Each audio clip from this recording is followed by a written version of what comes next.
ஆனால் விஜய் அவர்கள் அரசியல் வந்ததை நான் முதல்ல இருந்து சொல்றேன், வரவேற்கிறேன், இருக்கட்டும், களத்தில் இருக்கட்டும்.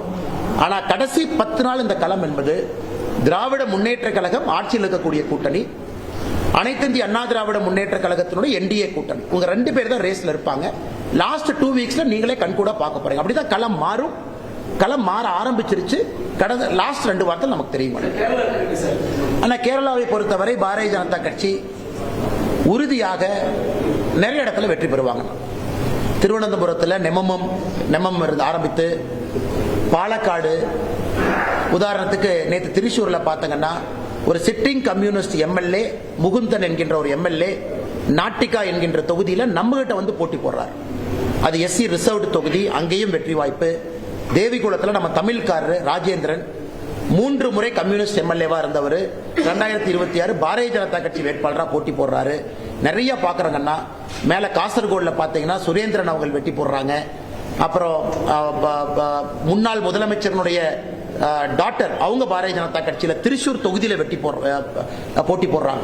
அதனால் நிறைய இடத்துல வெற்றி வாய்ப்புகள் இருக்கு. என்னை பொறுத்தவரை கேரளா பாரதிய ஜனதா கட்சிக்கு 2026 ஒரு திருப்பு முனையாக இருக்கும் என்பதில் எந்த மாற்று கருத்தும் இல்லை. முரளிதரன் அவர்களுடைய தொகுதி ரொம்ப சிறப்பாக இருக்கிறது. அதே போல ஸ்ரீலேகா ஐபிஎஸ் ஆபிசர், முன்னாள் டிஜிபி, அவங்க தொகுதி சிறப்பா இருக்கு. ராஜீவ் சந்திரசேகர் அவங்க தொகுதி சிறப்பா இருக்கு. நாங்க நிறைய எதிர்பார்க்கிறோம். கேரள மக்கள் அன்பை காட்டுவார்கள் நினைக்கிறோம்னா புதுச்சேரி உறுதியாக தேசிய ஜனநாயக கூட்டணி ஆட்சிக்கு வருது. உறுதியா 10 இடத்துல பாரதிய ஜனதா கட்சி இருக்கும். ஐயா என் ரங்கசாமி ஐயாவும் அதிக இடத்துல நிக்கிறாங்க. லட்சிய ஜனநாயக கட்சி 2 இடத்துல போட்டி போடுறாங்க. உறுதியா 30ல 20க்கு குறையாம தேசிய ஜனநாயக கூட்டணி புதுச்சேரியில் ஆட்சியை மறுபடியும் பிடிப்போம். என்ன மனக்கசப்புனா? நான் வடக்கு தொகுதி கேட்டேன் யாருன்னா சொன்னாங்க? நான் வடக்கு தொகுதி கேட்டேன்.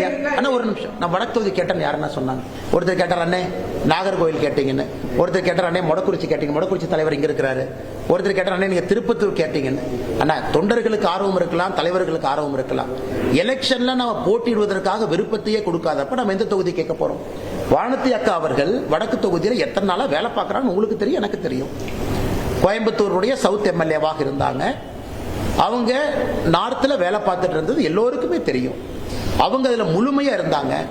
நிறைய மக்கள் நல பணிகளை தொடர்ந்து செஞ்சுக்கிட்டு இருந்தாங்க. அதனால இது ஊடகங்கள்ல ஒரு செய்தி எழுதும் பொழுது அதற்கு நான் ஒன்னொன்னுக்கு ரெஸ்பாண்ட் பண்ணா சரியா இருக்காதுங்கண்ணா. அதனால எல்லோரையும் ஜெயிக்க வைப்பது எங்களுடைய கடமை. அந்த வேலையை செய்வோம். தமிழ்நாடு அமைதியின் டிஎன்ஏவாக இருக்கிறது, அதை சிதைக்கிறது என்டிஏ சொல்றார்கள். அது மட்டும் இல்லாமல் மதுரையை மணிப்பூராக மாற்ற பார்த்தார்கள். மக்களே அதற்கு தக்க பாடம் போட்டிவிட்டார்கள். இரண்டே மக்கள் பாடம் போட்டுனாங்க, ஒரு பாடம் போட்டலையா? இவங்க போய் திருப்பரங்குன்றத்தில் மன்னிப்பு கேட்டது யார்? மண்டி போட்டு மன்னிப்பு கேட்டது யார்? திராவிட முன்னேற்ற கழகத்தினுடைய அரசு. கோர்ட்டு முன்னாடி போய் கை கட்டி சாரி சார் நாங்க இந்த மாதிரி பண்ண மாட்டோம் சார் சொன்னது யாரு? Madurai commissioner, Madurai collector. நாங்க சொன்னோமா? யாராவது ஒரு பாரதிய ஜனதா கட்சியினுடைய தொண்டனோ தலைவனோ வேறொரு கட்சியை சார்ந்தவர்களோ திருப்பரங்குன்றம் இஷ்யூல நாங்க மன்னிப்பு கேட்டோமா? திருப்பரங்குன்றம் இஷ்யூல மன்னிப்பு கேட்டது திராவிட முன்னேற்ற கழகத்தினுடைய அரசு. பாடம் யாருக்கு போட்டப்பட்டது? திமுகவுக்கு போட்டப்பட்டது. அதே போல தமிழ்நாடு இன்னைக்கு அமைதி பூங்காவா இருக்காங்கன்னா எத்தனை கொலைகள், எத்தனை கற்பழிப்பெல்லாம் நம்ம பேசுறாங்க. அடுத்து பிரச்சாரத்தில் பேசுறோம் புள்ளி விவரத்தோடு. எத்தனை நடக்குது? இதன் அமைதி பூங்காவா இருக்கா? இந்தியால இன்னைக்கு சட்டம் ஒழுங்குல அதல பாதாளத்தில் ஒரு நாடு இருக்குன்னா நம்முடைய தமிழ்நாடு தான்.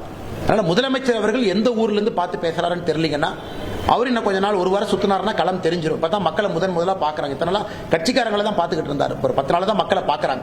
அதனால முதலமைச்சருக்கே தெரியும் மக்களுடைய கோபம் எல்லை கடங்காத ஒரு கோபமாக இருக்கிறது என்பது அவருக்கு தெரியும். ஆனா எல்லாருக்குமே பண்றோம். இப்ப வேலுமணி அண்ணனுக்கு போய் நம்ம நாமினேஷன் ஃபார்ம் கொடுத்துட்டு வந்தாங்க. நான் கூட அண்ணன் கூட இருந்தோம். அண்ணனுக்கு ஆதரவு தெரிவிச்சிருக்கிறோம். எல்லா அண்ணனுக்கு நம்ம கோயம்புத்தூர்ல இருக்கக்கூடிய எல்லா நம்முடைய அதிமுக வேட்பாளர்கள் எல்லாத்துக்கும் நம்ம போகணும். தமிழ்நாடு முழுவதும் போகணுங்கன்னா இந்த 14 நாள்ல எவ்வளவு செய்ய முடியுமோ எல்லாத்துக்கும் நம்ம செஞ்சுக்கணும். ஆனா வடக்கு தொகுதி வானதி அக்கா எளிதாக கண்ணை மூடிக்கொண்டு ஜெயிப்பாங்க. ஏன்னா மக்களுடைய ஆதரவு, பெரும் ஆதரவு பாரதிய ஜனதா கட்சிக்கு, வானதி அக்காக்கு எல்லாருக்குமே வடக்கு தொகுதியில் பெரும் ஆதரவு இருக்கு. அனைத்து இந்திய அண்ணா திராவிட முன்னேற்ற கழகம் ஸ்ட்ராங்கா இருக்கிறாங்க. பாரதிய ஜனதா கட்சி ஸ்ட்ராங்கா இருக்கு.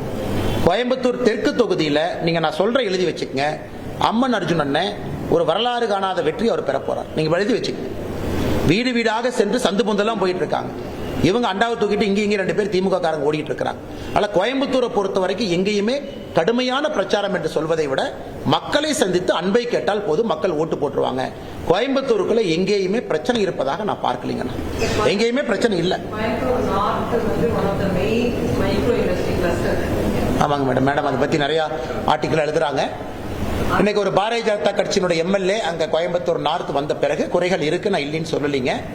எம்எஸ்எம்இக்கு நம்ம நிறைய பண்ணியிருக்கோம், நான் டேட்டாலாம் படித்தேன். இருந்தும் இந்த உலக காலச்சக்கரத்தில் எம்எஸ்எம்இ கொஞ்சம் பிரச்சனைகள் கோயம்புத்தூர்ல இருக்கு. ஒரு வலுவான குரலாக நம்முடைய சட்டமன்ற உறுப்பினர் அவங்க இருப்பாங்க. ஒரு ஸ்பெஷல் இன்ட்ரெஸ்ட் எடுத்து நாங்கள் சரி பண்ண போறோம், பண்ணிக்கிட்டே முடிஞ்சதை செஞ்சுக்கிட்டே இருக்கோம். ஏன்னா நிறைய இன்னைக்கு ஜியோ பொலிட்டிக்கல் ரிஸ்க்ல கோயம்புத்தூருடைய எம்எஸ்எம்இ இருக்கு. அதனால் உறுதியாக தனி கவனம் கோயம்புத்தூருடைய எம்எஸ்எம்இக்கு நாங்கள் கொடுத்து உறுதியாக நாங்கள் அதை சரி செய்வோம் என்கின்ற நம்பிக்கையை நாங்கள் அளிக்கின்றோம்.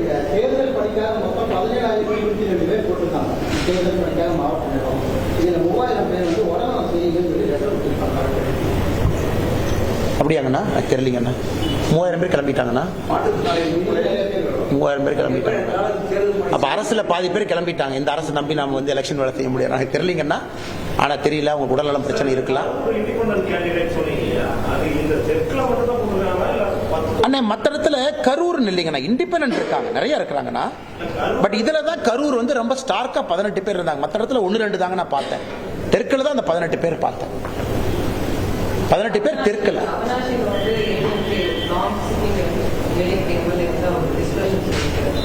நேற்று முருகன் ஐயா அவர்கள் முன்னாள் சபாநாயகரை வீட்டில் போய் சந்திச்சு ஐயாவுடைய காலில் விழுந்து ஆசீர்வாதம் முருகன் ஐயா வாங்கிட்டு வந்திருக்கிறாங்க. இன்னைக்கு மத்தியானம் மிக பிரம்மாண்டமான ஒரு வேட்புமனு தாக்கல் அவினாசியில் நடந்திருக்கு. ஒரு 8000 பேருக்கு மேல தொண்டர்கள் தலைவர்கள் வந்து திரு எல் முருகன் ஐயா அவர்களுக்கு பெரும் ஆதரவோடு வேட்புமனு விழா நடந்திருக்கிறது. ஆனால் அவினாசியை பொறுத்தவரை கடந்த முறை எப்படி ஏடிஎம்கே 50,000த்திற்கு மேற்பட்ட வாக்கு வித்தியாசத்தில் வெற்றி பெற்றார்களோ இந்த முறை பாரதிய ஜனதா கட்சி ஏடிஎம்கே நாங்கள் இணைந்து அதை விட பெரிய மார்ஜினில் நம்ம ஜெயிக்க போறோம். நேற்றே ஐயா தனபால் அவங்களை சந்திச்சுட்டு வந்துட்டாங்க. அவரும் தனபால் அவர்களும் ஊடகத்தில் இந்த ரூமருக்கெல்லாம் முற்றுப்புள்ளி வைத்து அவரும் ஒரு செய்தி வெளியிட்டு இருக்கிறாங்க. அதனால எந்த பிரச்சனையும் இருப்பதாக நாங்கள் பார்க்கவில்லை.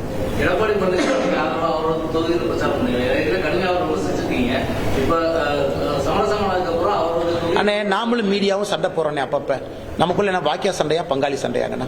நீங்களே எங்கிட்ட சண்டை போடுறீங்க, நமக்குள்ள என்ன வாக்கியா சண்டையா பங்காளி? அதுக்கப்புறம் நீங்கள் நானும் அன்பா தான் பேசிக்கிறோம். வாழ்க்கை அப்படித்தாங்கண்ணா. இதுல வந்து கசப்புகளை உள்ள வச்சுக்கிட்டு சுமந்து போற அளவுக்கு நம்ம டாடாய்ஸ் மாதிரி 300 வருஷம் 600 வருஷம்லாம் வாழ்ந்தீங்கன்னா வாழ்றது 80 வருஷம்.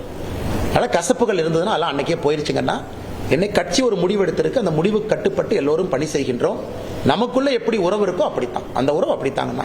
சில இடத்துல நாமளே சண்டை போட்டுக்கிறோம்.